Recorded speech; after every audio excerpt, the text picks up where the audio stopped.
तो गाइस आज हम जा रहे हैं इस्कॉन, क्योंकि जन्माष्टमी के इस अवसर में इस्कॉन द्वारा दुर्ग में बहुत ही सुंदर कार्यक्रम का आयोजन किया जा रहा है, तो हम वहीं पर जा रहे हैं। तो इस्कॉन द्वारा यहाँ पर चाउमीन प्रसादम का वितरण किया जा रहा है।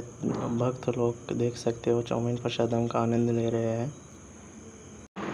तो देख सकते हो यहाँ पर बहुत ही सुंदर तरीके से डेकोरेशन किया गया है और यहाँ पर भक्त लोग अभी कार्यक्रम होने वाला है तो उसी का वेट कर रहे हैं।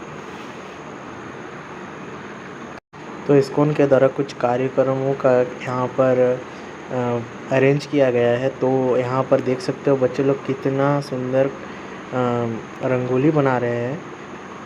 यहाँ पर कार्यक्रम का आयोजन किया गया है बहुत ही सुंदर। तो इस्कॉन के द्वारा नृत्य प्रतियोगिता का भी आयोजन किया गया।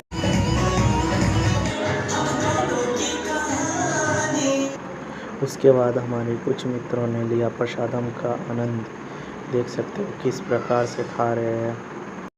उसके बाद हमारे मित्रों ने लिया डांस का आनंद।